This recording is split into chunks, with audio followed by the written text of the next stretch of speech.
Affair, प्रेमी को घर बुलाती थी पत्नी, पत्नी ने बेडरूम में लगवा दिया सीसीटीवी कैमरा, फिर कुछ ऐसा हुआ रिकॉर्ड।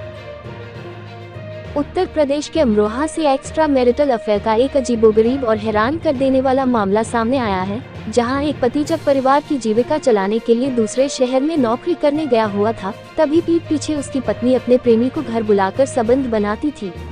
इसका पता तब चला जब पति ने शक होने पर घर के तमाम कोनों समेत बेडरूम में भी सीसीटीवी कैमरे लगा दिए। वहीं अब ये पति पत्नी और वो का हाई वोल्टेज ड्रामा कोतवाली तक पहुंच गया है। परिवार के लोग दंपति के बीच चल रहे विवाद को निपटाने में लगे हैं। प्रेमी को घर बुलाती थी पत्नी, पति रहता था बाहर। दरअसल ये मामला अमरोहा नगर के एक मोहल्ले का है। यहाँ रहने वाला एक युवक दिल्ली में रहकर नौकरी करता है। घर में उसकी पत्नी और बच्चे अकेले रहते हैं। जानकारी अनुसार युवक की पत्नी का शहर के ही रहने वाले एक युवक से प्रेम प्रसंग चल रहा था। पति की गैरमौजूदगी का फायदा उठाकर पत्नी अपने प्रेमी को घर बुला लेती थी। इससे पहले भी युवक ने पत्नी को उसके प्रेमी के साथ रंगे हाथ पकड़ने की कोशिश की थी, लेकिन सफलता नहीं मिली थी। बेडरूम में छिपाकर लगा दिया सीसीटीवी कैमरा। उधर पति का शक बिल्कुल पक्का था और केवल सबूत जुटाने बाकी थे। इसके लिए युवक ने एक योजना बनाई, जिससे आगे चलकर आखिरकार उसने पत्नी को रंगे हाथ पकड़ लिया। युवक ने घर में वाईफाई का कनेक्शन लगवाया और बाद में बेडरूम में छिपाकर सीसीटीवी कैमरा लगा दिया।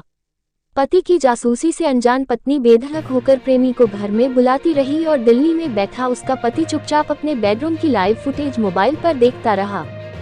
जब पत्नी ने देखी फुटेज तो उड़ गए होश, जिसके बाद उसने पत्नी की प्रेमी के साथ वाली आपत्तिजनक फुटेज को अपने मोबाइल में सेव कर लिया। 3 दिन पहले युवक अपने घर पहुंचा और पत्नी से उसकी गलत हरकतों को लेकर सवाल किया तो वह भड़क गई।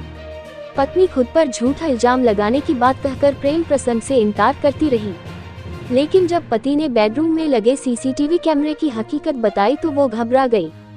इस बात को लेकर पति पत्नी के बीच विवाद हो गया। वहीं जब विवाद की बात दोनों के परिजनों तक पहुंची तो विवाहिता खुद ही अपने पति की शिकायत लेकर पुलिस के पास पहुंच गई, लेकिन बाद में दोनों पक्षों को समझा बुझाकर शांत कराया गया और अब दोनों के बीच आपसी रजामंदी से मसला हल कराने की कोशिश की जा रही है।